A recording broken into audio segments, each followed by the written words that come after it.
SwayamPrabha. Digital India. Educated India.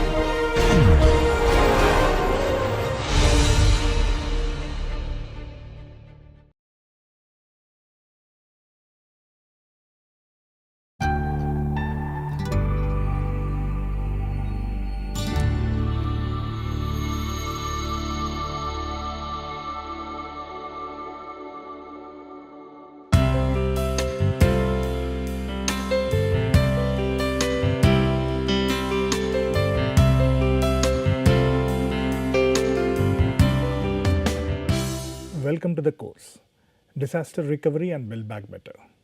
My name is Ram Satish. I am working as an assistant professor in Department of Architecture and Planning, IIT Roorkee.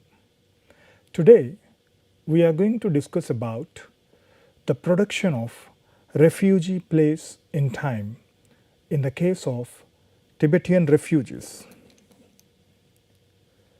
In fact, this work is actually has been supervised, a joint supervision with myself and as well as Dr. Shoren Schobel from TU Munich. And this has been executed by the student, a postgraduate student, and as a part of her master's dissertation and as well as a thesis.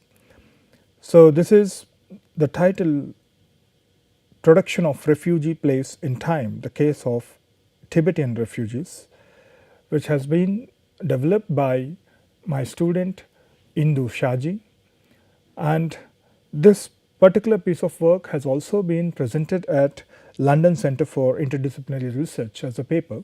So today I am going to give you an overview of how Indu's journey has taken up in this particular investigation, and also the kind of wide variety of case studies she looked at, not only from India.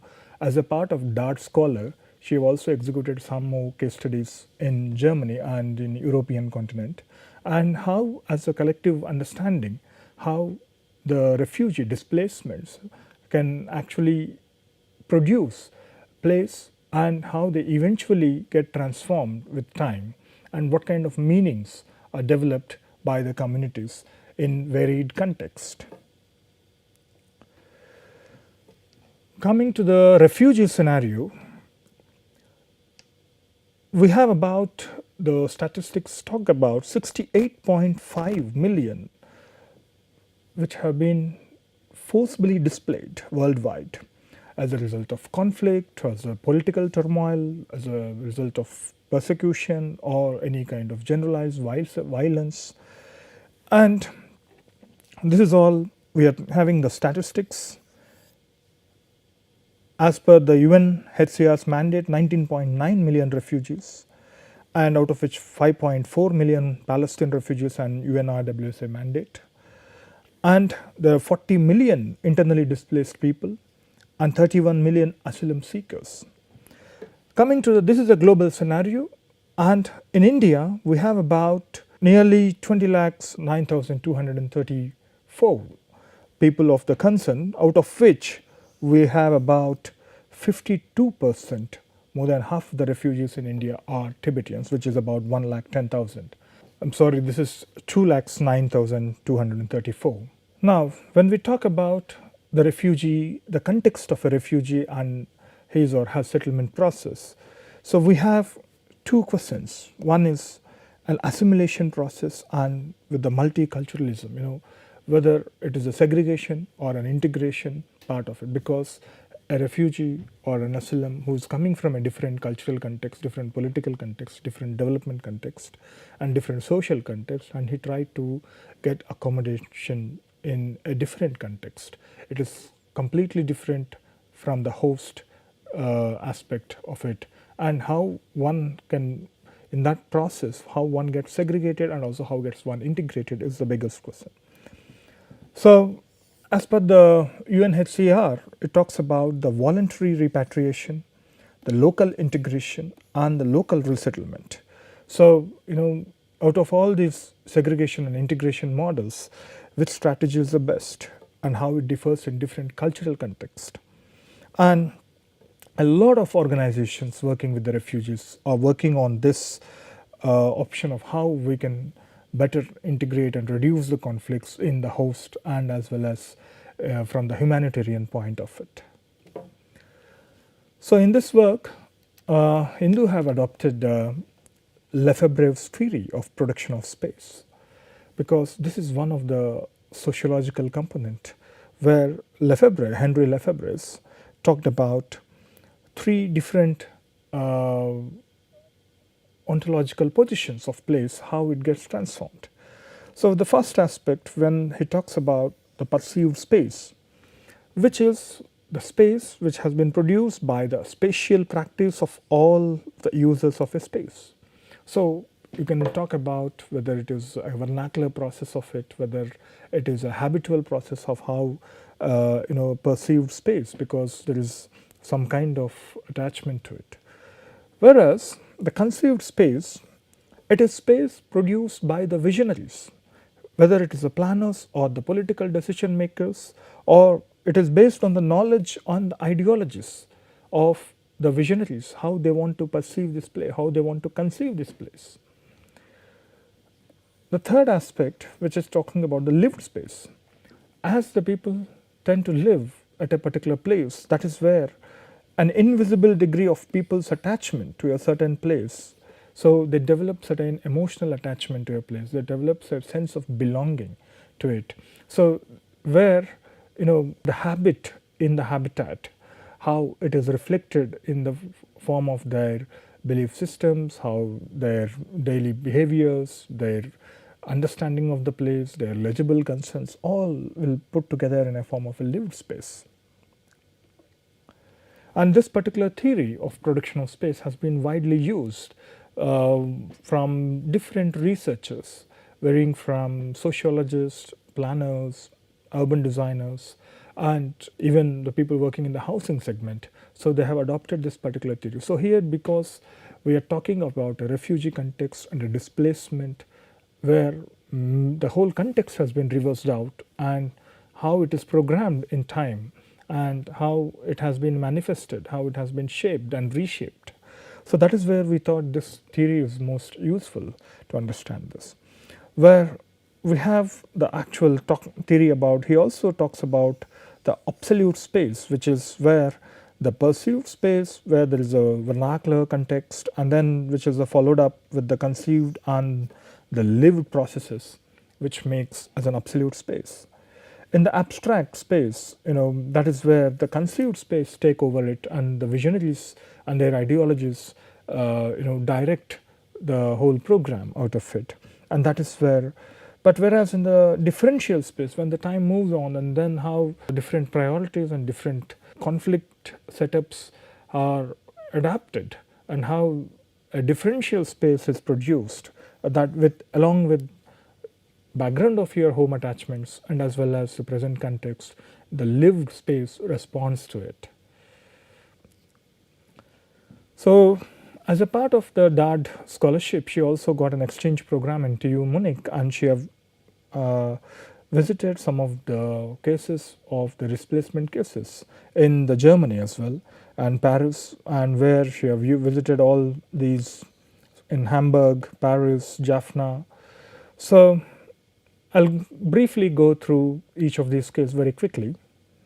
The little Jaffna in Paris, so the moment we talk about the Paris, we think of a very planned development, and our expectation of a place identity of it looks like this.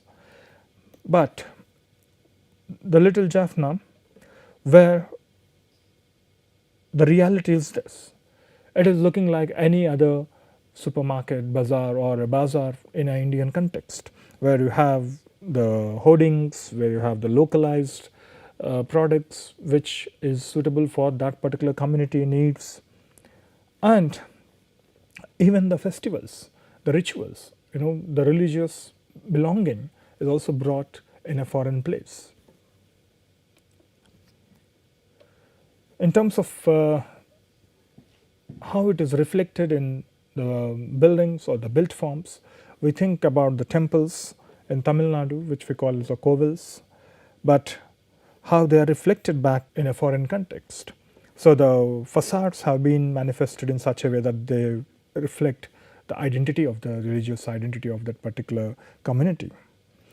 And what you can see is, so by looking at the facade, so obviously there are certain control regulations of heights and the street fronts in the Paris context, but then still considering those, how they have tried to fit with this, with the setting of their own sense of belonging. And similarly with the temple Ganesh, and this is also a Cologne mosque. There's a cathedral which has been converted into a mosque, and how there is a conflict with the local communities, because many people have tried to agitate not to get a mosque, the Islamization process. They are trying to, a little afraid of that. There's a different community coming, and there's a big identities built up in the city in contrast with their existing identities. So similarly, there's Jewish quarters, and there's also a refugee cafe, and there's also how a cathedral has been converted into the mosque, and how the top part is replaced, and the green light, which is also the color of the light, is also reflected. So it reflects the identity of that particular community in the religious system. And similarly, the Soviet that time refugees, and how they build this kind of mosques. So what we can see is, from the global scenario, this is the list of the way she have analyzed it. This is a list of the case studies and what scale it has been reflected, and what is the economy occupation strategies, and how the government have dealt with it with its strategies, and how the planning strategies have. And that is where how the conceived and the perceived live space have been analyzed from the European case studies. So from the Tibetan aspect, the ability of homeless and impoverished groups of refugees to build and fund in foreign lands, Tibetans have built numerous monasteries of a remarkable high architectural standard, and their success in developing viable monastic communities similar to those of Tibet, one of the miracles of the 20th century. So wherever they have been there, so they try to reflect, they try to bring their attachments through the places what they already know from Tibet, and they try to build as the monastic communities. And that is very specific compared to any other communities. The Tibetans are very unique on that manner. So there's a research on, this whole research has looked into how this particular hybrid culturally responsive built environment has been produced in case of Tibetan communities, and especially in the Indian suburban and the rural context, and how hybrid settlements are produced and transformed over time.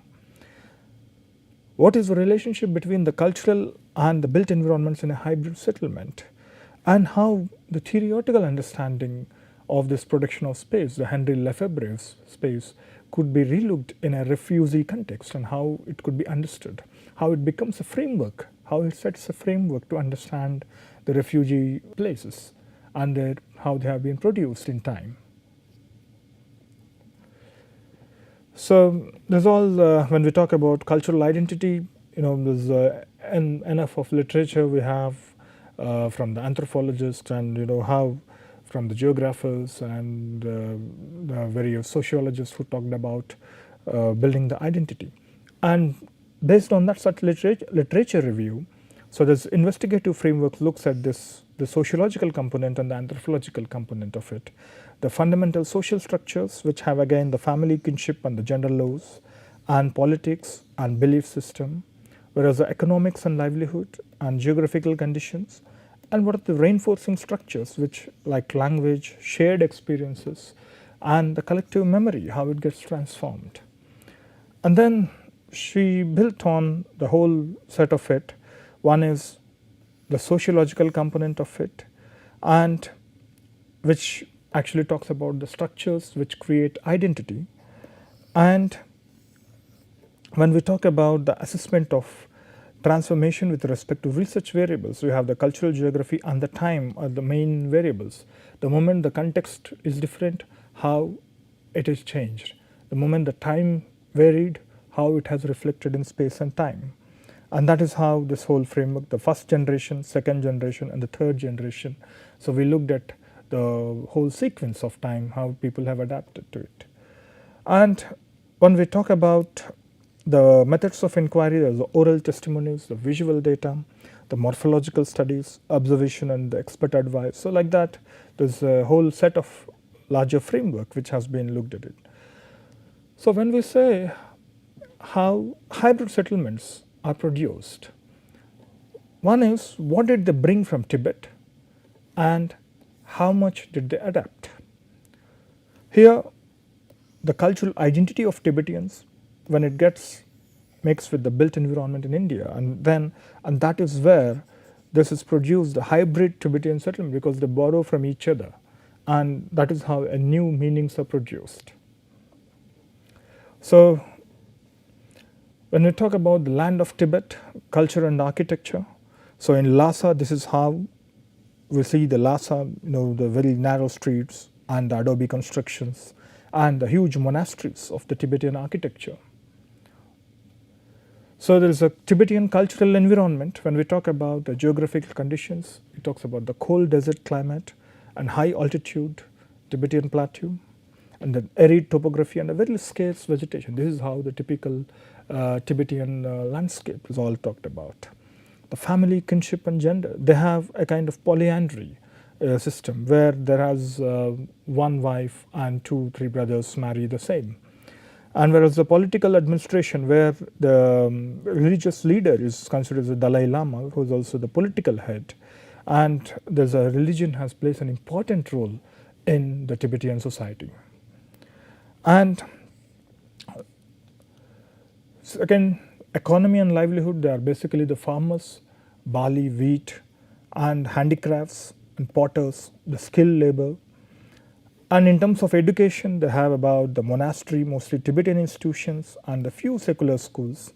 And because they are also very conservative in terms of spreading their language and through their religious guidance and the education systems. And the shared customs, they are basically how the funerals, how the festivals, how the food habits, they try to share that through generation to generation. When we talk about the built environment, the most important things we have to talk is the monasteries, which are almost located in the higher altitudes and they are difficult to access. There are certain spaces for monks and there are spaces for assembly halls. In a Tibetan culture, if you have 3 children, almost the 3rd child becomes a monk, and that is how this whole society, the religious pattern is continued. And the stupas, the cottons, which is a bell shaped, which contains religiously significant sacred objects. And there's a house forms either in an I shape or an L shaped courtyards, materials which could be a sun dried bricks or a rammed earth walls, and with all the timber frames with the standardized design, and also the prayer flags on the top of the roofs. And the details, what you can see is a kind of a code for the decoration of doors and windows. So there is the monasteries which have a very typical standard, and even the dwellings have a typical standard of how their eaves are decorated, how their fascias have been put forward. So in order to understand different adaptation process, Hindu have selected about 3 different culturally diverse settlements. One is in Ladakh area, Leh Ladakh area, it is a Choglamsar, which is close to the Tibet.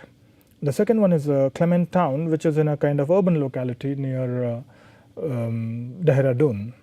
And the third one is a kind of rural setup, which is a Bailakuppe, where it is near Karnataka.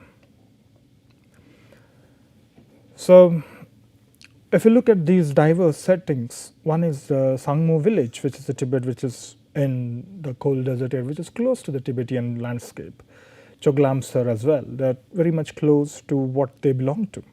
And in Bailakuppe, which is very much different from what you can see, the kind of roofs, the kind of whole settlement looks very different. The tile roofs, which is the Mangalore tiles and everything, which is close to what Karnataka people, their dwellings look like. Whereas in Clement Town in Dehradun, which is more of a kind of urban setting, but still it has a fabric of the Tibetan monasteries and their scale of the buildings is different here. So there's a wide variety of things. One is the characteristics of the settlement, the social structures of the settlement, and how one can adopt to them, understand the urban morphology, the street character, the plot systems, and how this funnel of from urban tissue, street system, the plot system, and the building systems, how from a very macro to the micro level has been looked into how these things have changed. And the cultural geography and the time where the first generation, 1.5 generation, and the second generation also have been investigated. So what level of integration with the local Indian context, and that is how this whole process is looked at, assessing the transformation and looking back into the theories, reflecting how it is reflected into the theory, and that is how it has been formulated. So let's go to the case studies. This is a Bailakuppe settlement in southern Karnataka. There are two camps, one is the old camp and the new camp. So what you can see is the religious buildings, and when you have the commercial spaces here, and you have the Tibetan camps and the local villages. So you can see this is a very clustered and a setup. Each of them has a very unique layout. So now one is you have the new camps and the old camps, and each cluster has been oriented because they are basically the farmers. In that time when they came to 1960s, the old camp, they have given about each in a 40 guntas is about 1 acre, and 1 gunta is about 33 by 33 feet. So what they did was they divided the land distribution in 40 guntas as a farmland and 6 guntas as a residential. So there were 6 guntas of residential and the 40 so that they can do the farming. And whereas in 1969 when the new camps have been formed, so where they talked about 32 guntas in a farmland and the 16 guntas as a residential land, because now they reflect that they need more space for this residential aspect as well as the farming. So this is how the very old photographs of how they set up the initial days of the settling down and how they started clearing the land and how the government have built them attached housing, and how if you look at this whole process, and then Tibetans as the farmers, and they're also the handicrafts, their craftsmanship. And earlier, as I said to you, one member of the family is sent to the monastery to become a monk. And if you look at the transformation and how it is reflected in different patterns, one is the new camps. You have the planned in a gridiron pattern with farmlands around the residential core. And whereas in old camps, they plan along with the streets. And you can see that the houses are laid along the streets. And also the community spaces in the new camps, they are equally shared, they are equally accessible. And so that there's a monasteries as a major community gathering spaces. This is how the settlement pattern has been organized. In a old camp transformation in 1960s, you have the primary road and you have the secondary road, and from the monastery, and this is how the dwellings were. But then today, people start building up, and then it becomes crowded.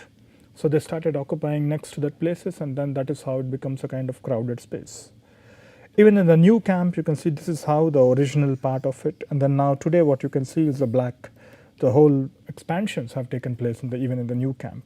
And the street patterns, how in the old camp, how the primary road, and you have the monastery, and you have the secondary roads, and you have the territory roads onto this direction, and then within that it becomes a kind of small neighborhood block. And that is how there is a sense of scale, there's a sense of visual access, there's a sense of identity which has been reflected in their street patterns, the street fronts, and their monasterial buildings. And this is how what you can see is a kind of the new camps, how you can see a more or less a kind of uniform heights with their dwellings and a similar artistic representations of their facades and the compound walls and the flags over the top of the terraces. And the plot system which has been subdivided into equal composition, and we have the store for they built a store and corn for storing the wood, and they also have the monastery, and they build some kind of public spaces where there has a football ground and a maize field, and there's all the public space access near to the monastery. And if you look at the evolution of house forms, initially they were given as a tents, then the government have provided with the thatched roofs, mud houses of refugees. Then over the years they get modified into a kind of brick and concrete houses, and mostly with the tile roofing, and a single room houses with all the wattle and dog constructions, how they have transformed, and the new camp, how they have started extending, and how two different families, and then how they started expanding these houses. So the second case study is about the Clement town, and this is a kind of an urban scenario. It's a downdoupling of Tibetan settlements, and you have all the religious setting here and the residential setting over here, and all these important landmarks including the school, medical clinic, and the settlement office becomes one of the major component of their public place as well, because that is where most of the records, most of the association with the community is taken care of. And what you can see in Tibet, the monasteries and how it is reflected in the Dehradun, and they try to carry out the impressions of what already they know, and including the scale, the proportions, and again how a big room could be divided for a multi-purpose areas, and how this is what you see in a multi-story structures in Dehradun as well. In terms of windows, what you can see is a kind of, this is mostly, these are the window models which you can find in the monasteries, and the entrance gateways which are reflected to direct someone to orient themselves into the settlement, that is a Tibetan orientation, and these are some of the traditional windows in the houses. Whereas in Choglamsar, because it is very close to the Tibetan environment and the way of lifestyle, and the Ladakhis also, they have a similar culture, and that way the assimilation was clearly possible here because of its close proximity to its environment.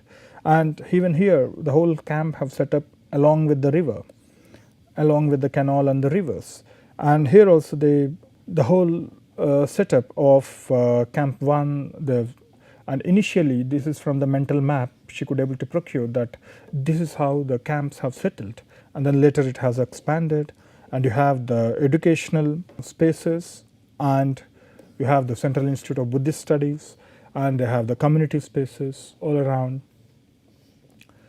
So at an asylum seeker stage, what they do was they try to settle down in a kind of U-shaped pattern in the canal, because first of all canal is one of the important water resource, and here they also have talk about the tent of the head, which is also referred as the settlement office, and you have the teachers quarters and the school, which are more important. But why do they make, this is the Leh Manali highway, and how they programmed it in a U shape was because all these people who were settled as refugees, they were taken as laborers to the army camps, and that is how they used to gather in place, and then that is how the trucks come, and this becomes a kind of public place as well.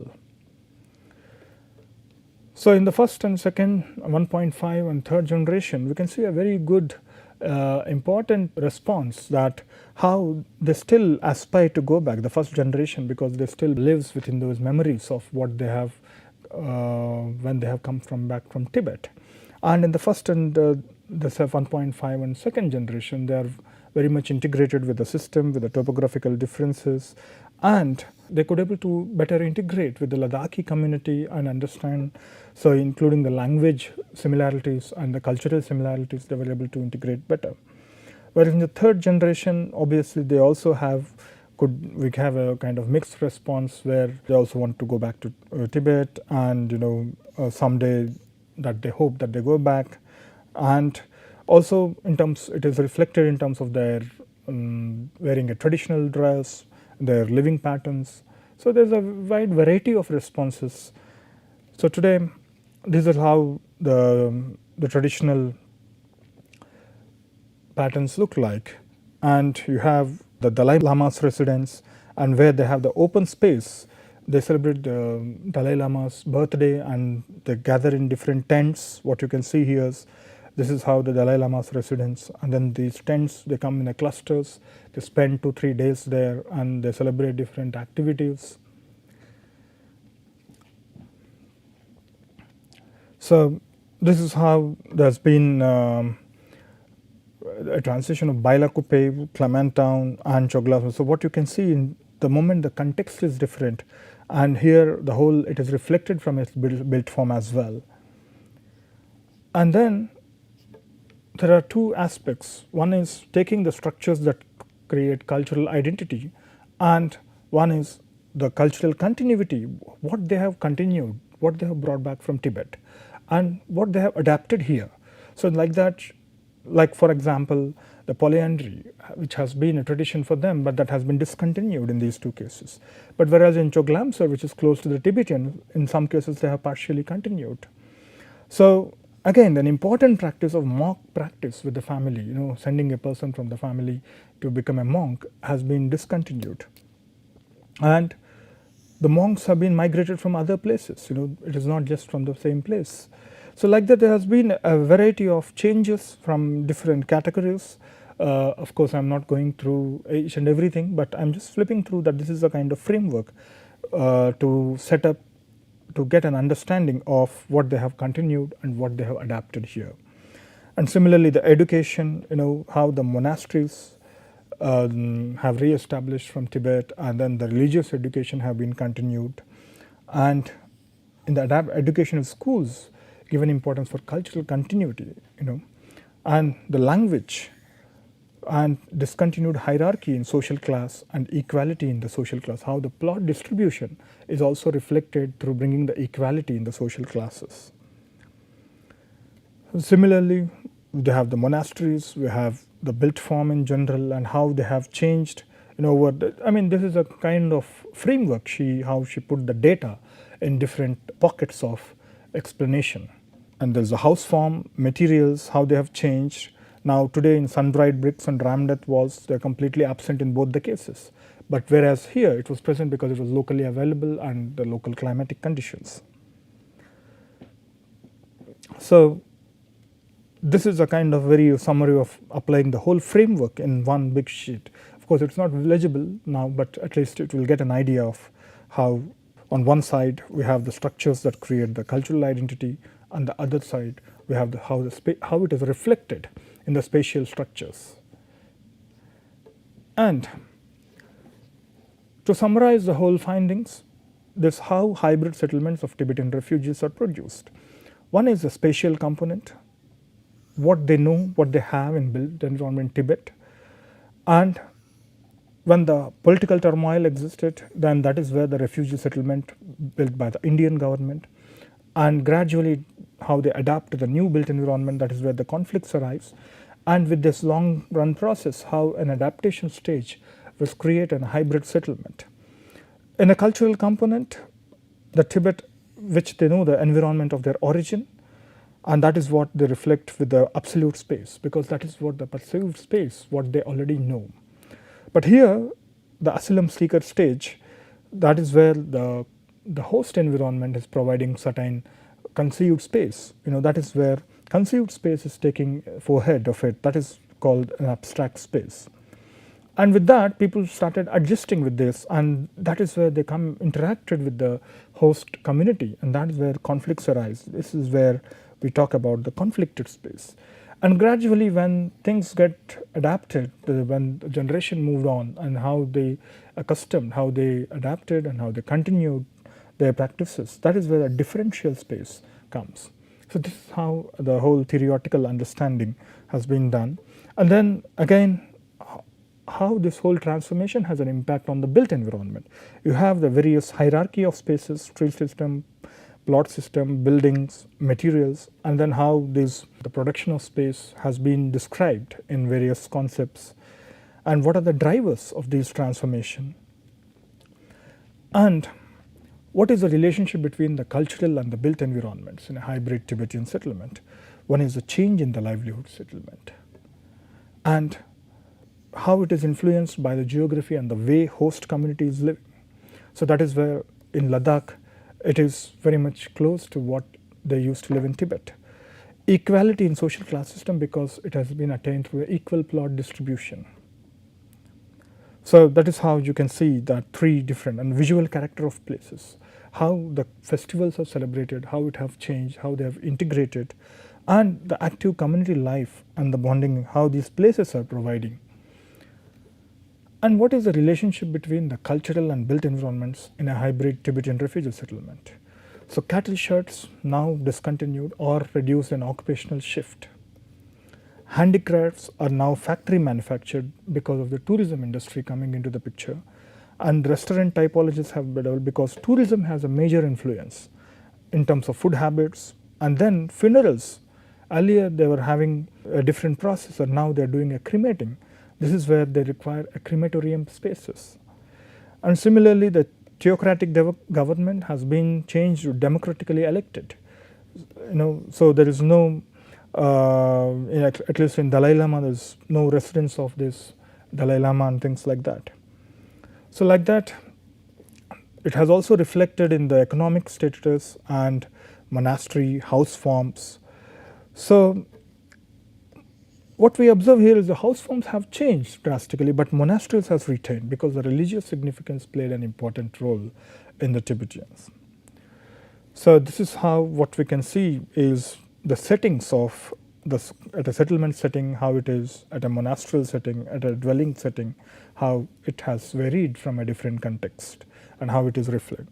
And in Bailakuppe is most self-sustainable, and as well as Choglasmer because it has a great close proximity to the ethnic similarity and the contextual similarity.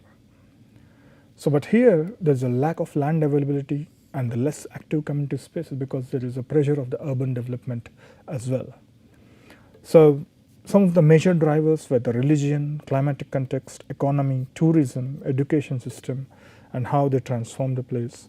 So originally the Lefebvre's work is like this, but in here it has been conceptualized from the absolute space, which the Tibet before migration, and the pre-abstract space, which is an asylum seeker stage.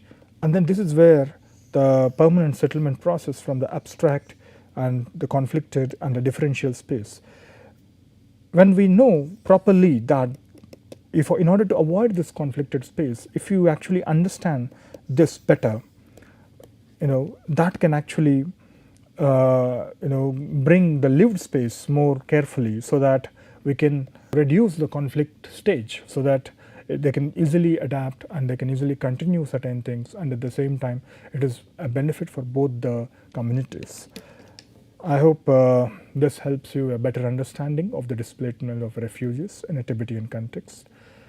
Thank you very much.